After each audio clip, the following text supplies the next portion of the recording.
तो इतनी धूप में भी ये बच्चे क्रिकेट खेल रहे हैं, इसे देख के बड़ा मज़ा आ रहा है। मन कर रहा है जाके ये जो ऊपर से बह रहा है पानी उसके नीचे जाकर बैठ जाओ। मैं अपना एक्सपीरियंस बताऊं तो यार सबसे घटिया सर्विस सेंटर है। तो आप लोगों को दिखाता हूं कि धूप बिल्कुल सर के ऊपर ही है। Hello everyone, welcome to my channel. तो गाइज़ आज हम फिर निकल पड़े हैं रास्ते में, लेकिन आज ना कोई बाइक है ना साइकिल है। तो आज हमने सोचा है कि हम पैदल जाएंगे और गर्मी में कहाँ तक जा सकते हैं वो देखना है। और मेरा टारगेट जो है महिपालपुर है, जो यहाँ से करीबन 10 किलोमीटर है। और आज गर्मी की बात करूँ तो 38 डिग्री आज गर्मी है। तो चलिए चलते हैं। इस गर्मी में पहुँच सकते नहीं पहुँच सकते वो देखते हैं, और कितनी मुश्किल होती है इस गर्मी में चलना और वहाँ तक जाना। 10 किलोमीटर चलना कोई आसान बात नहीं है। मैं ट्राई करूँगा, मेरी पूरी कोशिश रहेगी कि आज मैं 10 किलोमीटर चल पाऊँ। और चल पाऊँगा नहीं पाऊँ वो मुझे मालूम नहीं, यही पता करना है। तो चलते हैं गाइस। ऐसी गर्मी में भी ऑफिस के लोग अपने लंच टाइम में बाहर निकलते हैं और अपने कलीग के साथ बाहर घूमते हैं। तो मज़े है, आप पूरे दिन एसी में रहो और आप लंच टाइम में लंच करने के बाद थोड़ा सा बाहर घूमो, ये भी बुरा नहीं है। और हर किसी की किस्मत ऐसी नहीं होती है, वो पूरे दिन बेचारे बाहर काम करते हैं। जैसे हमारे ऑटो वाले को देखो, पूरे दिन बाहर काम करते हैं और बाहर गर्मी में ही सो जाते हैं। तो किसी के लिए शौक़ होता है और किसी के लिए मजबूरी होती है। तो यही है लाइफ। तो गर्मी के टाइम में जो सबसे ज़्यादा दिक्कत होती है ना, तो हमारे जो फील्ड बॉय हो गए और रिक्शे वाले हो गए, जो रिक्शे में सामान लेके जाते हैं, उनके लिए सबसे ज़्यादा दिक्कत होती है। क्योंकि चलो स्कूटी में तो आप खींच लोगे, आपने रेस देना, क्लच देना, निकल जाओगे। मगर गर्मी उनको भी दिक्कत होती है कि पूरा दिन यही काम करना होता है। लेकिन बात जब रिक्शे वालों की आती है, जो इतने भारी भारी सामान रिक्शे में लाद के चलते हैं, उनके लिए थोड़ा सा मुश्किल हो जाता है। लेकिन शुक्र है इन पेड़ों का कि जो साइड में, रास्ते के साइड में जो पेड़ लगे होते हैं, उनसे बहुत फ़र्क पड़ता है। आज 38 डिग्री गर्मी है, लेकिन थोड़ी सी भी ठंडी हवा जब लगती है तो शरीर को बिल्कुल ही ठंडा कर देती है और थोड़ी सी एनर्जी ला देती है। तो और टेम्परेचर भी थोड़ा कम कर देती है। महिपालपुर जाने के मेरे यहाँ से 2 रास्ते हैं, एक है मुनीरका से और एक है आपका संजय वन से होते हुए जाना। तो मैंने इसलिए सोचा कि संजय वन से जाऊँगा तो थोड़े से छाँव मिल जाएगी। 10 किलोमीटर चलने का मतलब ये नहीं कि मैं धूप से निकलूँ, क्योंकि जब नेचर हमें चीज़ें दे रही है तो उसका यूज़ करना भी ज़रूरी है। संजय वन से जाने से ये है कि आपको दोनों तरफ से पेड़ मिलते हैं, छाँव मिल जाता है। तो और यहाँ से जाना थोड़ा सा ईजी हो जाता है। तो यहाँ से जाने के लिए मैंने डिसाइड किया है। और 38 डिग्री गर्मी होने के बावजूद भी थोड़ा सा धूप आ रही है और जा रही है, और हवा भी अच्छी चल रही है। हवा ज़्यादा गर्म नहीं है, ठंडी हवा से ये है कि थोड़ा सा एनर्जी मिल रही है, और ये चीज़ अच्छी है। तो अभी पीछे ही मैं रिक्शे वालों की बात कर रहा था, तो ये लोग देखिए ऐसी गर्मी में रिक्शा चला रहा है, बट चेहरे में कोई थकावट नहीं है, कुछ नहीं है ऐसा। बड़े मज़े से हंसते हुए चला रहे हैं। मैं पिछले 2-3 बार ऐसी साइकिल से या पैदल निकल चुका हूँ, बट मैं बहुत लकी हूँ कि मैं निकलता धूप में हूँ। बट थोड़ी दूर जैसे जाता हूँ मौसम अच्छा हो जाता है। तो अभी भी मौसम ऐसा ही है, ज़्यादा धूप नहीं है, मौसम थोड़ा सा अच्छा हो रहा है, हवा भी अच्छी चल रही है। तो शायद ऐसे मौसम में हम लोग पहुँच सके मालवीय नगर, महिपालपुर। तो इस टाइप का है फ़िलहाल। तो अभी तो धूप है, लेकिन धूप आ रही है और जारी दोनों हो रही है। तो ये खुली रोड का मैं दिखा रहा हूँ कि कितनी तेज़ धूप आज है। तो संजय वन भी मैंने पार कर लिया है, और कोई ख़ास थकावट या ऐसी गर्मी अभी महसूस हो नहीं रही है। तो अभी तक तो ठीक है मामला, आगे चलेंगे, देखते क्या होता है। कल रात को जो यहाँ पर तूफ़ान और बारिश आई थी, उसके वजह से जगह जगह पेड़ तो गिरे, बट एक फ़ायदा ये हुआ है कि जो 2-4 दिन से जो बहुत ज़्यादा गर्मी थी उसको थोड़ा सा ठंडा कर दिया है। मतलब गर्मी से आपकी हालत ही ख़राब हो जाती थी, लेकिन अभी थोड़ा ठीक है मौसम, बारिश और कल की बारिश से। ये वसंत कुंज भी लगभग पार ही हो गया है, और धूप बहुत तेज़ हो गई है फ़िलहाल। तो ये कौन सा एरिया मुझे मालूम नहीं, बट पीछे मेरा वसंत कुंज था, शायद ये वसंत कुंज में ही आता होगा। तो यहाँ से निकल रहे हैं। तो इतनी धूप में भी ये बच्चे क्रिकेट खेल रहे हैं, ना गर्मी लग रही है ना कुछ लग रही है। ये जो उम्र होती है इसमें कुछ फ़र्क नहीं पड़ता, ना ठंड का फ़र्क पड़ता है ना गर्मी का फ़र्क पड़ता है। सामने जो है ये काफ़ी बड़ा प्लेग्राउंड बना रखा है। तो ये प्लेग्राउंड देख के मुझे याद है कि मुंबई में आपको ऐसी कहीं जगह नहीं मिलेगी जहाँ आपको इतना बड़ा एरिया मिल जाएगा खेलने कूदने के लिए। वहाँ पर एक प्राइवेट जगह बनाई जहाँ पर आप आके रैकेट खेल सकते हैं, क्रिकेट खेल सकते हैं, एक्सरसाइज कर सकते हैं, बहुत सारी एक्टिविटी कर सकते हैं। तो वो प्राइवेट बनाई जाती है, और ज़्यादा बड़ा एरिया भी नहीं होता है। दिल्ली जैसे जगह कहीं नहीं मिलेगी आपको, जहाँ पर आपको सारी सुविधाएं मिल जाएंगी, और कहीं नहीं मिल पाएगा ये। तो इधर पानी के टैंकर भरे जा रहे हैं। ये वसंत कुंज है, जहाँ से देख के बड़ा मज़ा आ रहा है, मन कर रहा है जाके ये जो ऊपर से बह रहा है पानी उसके नीचे जाकर बैठ जाओ, क्योंकि अब ना गर्मी लगने लग गई है, क्योंकि काफ़ी ज़्यादा दूर आ चुका हूँ मैं। अब गर्मी का एहसास हो रहा है और थकावट का एहसास हो रहा है। पानी देखते ही मन ललचा गया है। तो ये लगी पड़ी है पानी की टैंकरों की लाइन। तो अभी तक तो हम लोग छाँव में चल रहे थे, दोनों तरफ पेड़ पौधे मिल रहे थे, लेकिन अभी हम लोग आ गए मेन खुली रोड में और धूल मिट्टी वाले रोड में।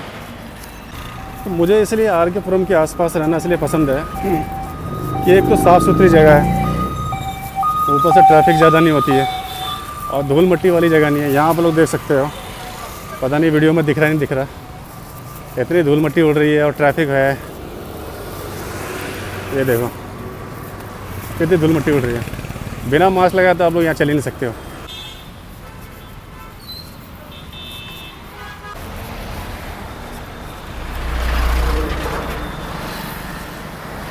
आधा रास्ता मैंने पूरा कर लिया है, लेकिन आधा रास्ता पूरा करते करते अब मेरी हालत ख़राब हो रही है। गर्मी लग रही है, प्यास लग रही है और धूप भी है।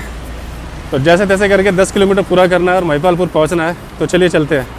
थोड़ी सी छाँव फिर मिल गई है तो साइड साइड से चलते हैं और धूप से बचते हैं। अभी तो ऐसा हो गया है कि बोलने में भी दिक्कत हो रही है, थोड़ा सा मुंह सूख गया है, गला सूख गया है। बस कंप्लीट करना है, महिपालपुर पहुंचना है। तो एक भाई बिल्कुल ही रास्ते में लेटा हुआ है।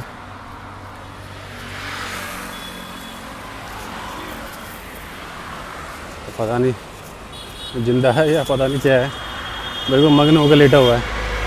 इतना शोर शराबे में भी इसको कोई दिक्कत नहीं है।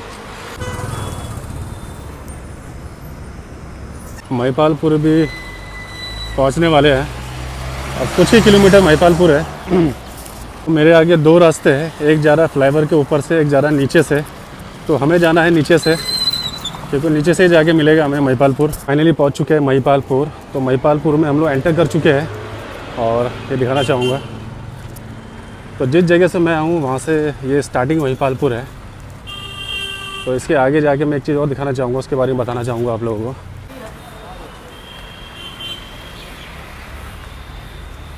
तो आज पता नहीं क्यों इतना अजीब सा लग रहा है ये महिपालपुर का मार्केट। बहुत खाली खाली सा, जैसे कि ये मार्केट है ही नहीं, बिल्कुल खाली खाली सा है, ना पब्लिक है ना कोई है। तो शाम के वक्त यहाँ तो और टाइम जब भी मैं आया हूँ यहाँ पैर रखने की जगह भी नहीं होती थी, बहुत ट्रैफिक होता था।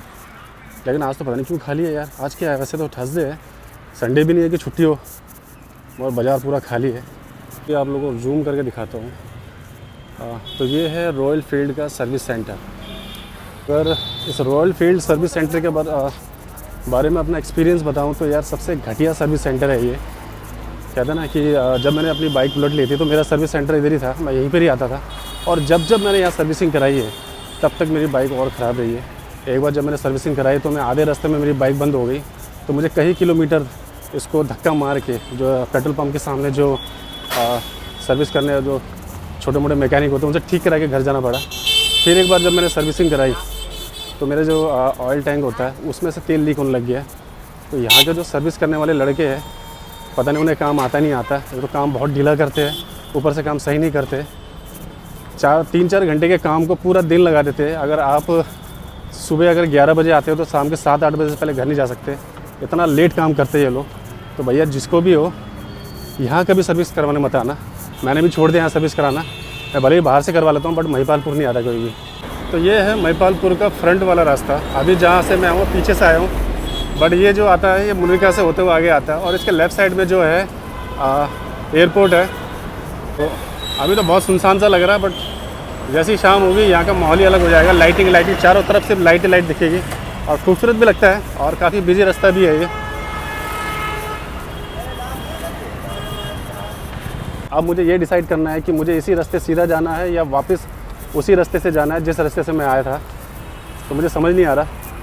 एक मन तो कर रहा है जिस रास्ते से मैं आया उसी रास्ते से वापस चले जाऊँ, लेकिन एक ये भी सोच रहा हूँ कि अभी इधर इस रास्ते से निकलूँ। लेकिन इस रास्ते से निकलूँगा थोड़ा सा दूर मुझे पड़ जाएगा, क्योंकि अब मेरे पैरों में भी काफ़ी दर्द हो रहा है, क्योंकि लगातार मैं 10 किलोमीटर पैदल ही चला हूँ और रुका भी नहीं हूँ। तो अब मेरे जो तलवों के नीचे भी जलन होना चालू हो गया है। तो थोड़ी देर कहीं रुकता हूँ और सोचता हूँ कहाँ से निकलना है। और महिपालपुर का जो ये आगे का जो जगह है, यहाँ पर जितने भी आपको दिखेगा सारे होटल ही नज़र आएंगे, क्योंकि सामने एयरपोर्ट होने के कारण यहाँ जितने भी है होटल है। तो आगे चलते चलते मुझे लगता है मुझे यहीं से ही निकलना पड़ेगा, क्योंकि अब वापस पीछे जाने का मन मेरा है नहीं। और महिपालपुर सिर्फ मुझे यहाँ पर आना था 10 किलोमीटर तक, अब वापस मुझे 10 किलोमीटर और जाना है, तो टोटल 20 किलोमीटर हो जाएगा। अगर महिपालपुर एक्सप्लोर करना होता तो मैं अंदर भी जाता है, बट अंदर जाने का कोई मतलब नहीं है, क्योंकि सिर्फ 10 किलोमीटर ही चलना था मेरे को।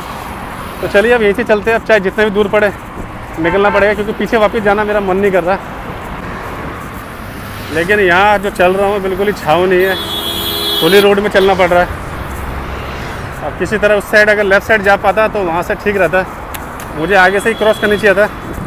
मुझे लगा कि मैं आगे थोड़ा जाके वापस हो जाऊँगा और वहीं से निकल जाऊँगा जहाँ से मैं आया था, लेकिन अब यहीं से चलते हैं।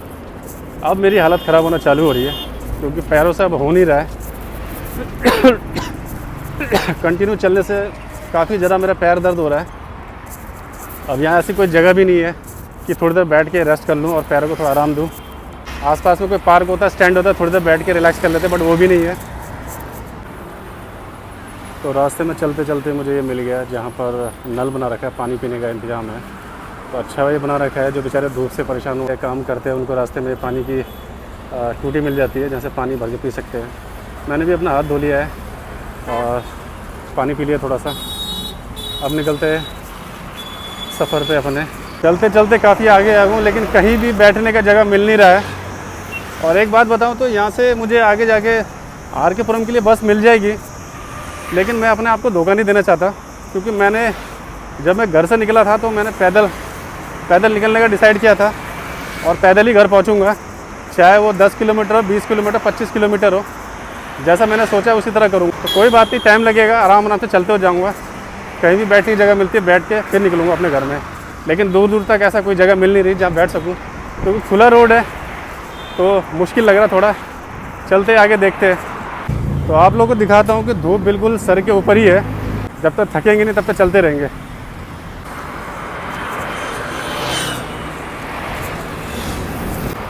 अभी इतना आगे आने के बाद भी कोई जगह ही नहीं मिल रही है। अभी तो आधा रास्ता भी पूरा नहीं किया और पैरों की हालत बहुत ज़्यादा ही बुरी हालत हो गई है, बहुत ज़्यादा दर्द हो रहा है। कहीं मिल जाए बैठने की जगह तो यार बैठ जाऊँ थोड़ी देर। मेरे पीछे एक बस स्टॉप तो मुझे मिला, लेकिन पूरी सीट भरी हुई थी और धूप भी बहुत तेज़ आ रही थी, तो वहाँ मुझे रुक के कोई फ़ायदा नहीं लगा, ना बैठने की जगह मिलने वाली थी। तो इसलिए आगे बढ़ चला मैं। आगे देखेंगे कहीं मिलेगा तो वहाँ बैठ जाएंगे। सीट तो है नहीं, लेकिन ऐसे करके बैठने से काफ़ी ज़्यादा आराम मिल रहा है। पैरों को थोड़ा सा खिंचाव मिल रहा है और घुटनों को भी आराम मिल रहा है। जो उसमें कुछ इधर से आने को मैंने डिसाइड तो कर लिया, बट मुझे नहीं पता था कि बहुत ज़्यादा लंबा रास्ता हो जाएगा। उधर से जाता तो अभी आधा रास्ता पार कर चुका था, बट यहाँ इस रास्ते से मैं अभी आधा भी नहीं पहुँचा हूँ। काफ़ी लंबा रास्ता अभी भी है। तो चलिए, ज़्यादा देर बैठा भी नहीं गया क्योंकि जल्दी जल्दी पहुँचना है। ज़्यादा बैठूँगा तो उतना ही टाइम लगेगा। इससे बढ़िया तो धीरे धीरे चलता रहूँ और निकलता रहूँ। हमने ये हांडी बिरयानी वाला तो है, मन तो कर रहा है खाने का, बट गर्मी के वजह से ना अजीब सी घुटन सा हो रहा है। तो आगे थोड़ा सा चलते ही हमसे यहाँ बैठा नहीं जा रहा है, लोग आराम से सो रहे हैं। ये देखिए,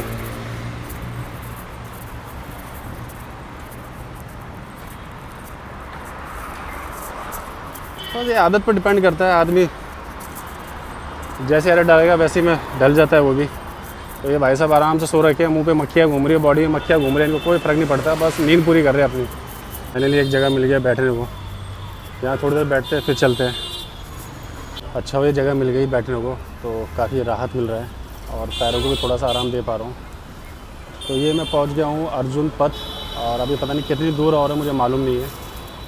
लेकिन यहाँ बहुत ट्रैफिक है यार, आप लोग दिखा सकते हो। यहाँ से लेकर वो आगे तक जाके इतनी लंबी ट्रैफिक है। पैदल चलने का नुकसान ये है कि आप हर जगह लेट पहुँचते हो और फिज़िकली स्ट्रेंथ ज़्यादा लगती है, लेकिन आप इन जैसे ट्रैफिक से बचे रहते हो और अपने हिसाब से कहीं से भी निकल सकते हो, कहीं रुकने की ज़रूरत नहीं है। गाड़ी हो तो आपको हर जगह ऐसे ट्रैफिक का सामना करना पड़ सकता है। तो गाइस, वसंत विहार तो मैं पहुंच गया हूं, लेकिन जो ट्रैफिक है ख़त्म होने का नाम ही नहीं ले रहा।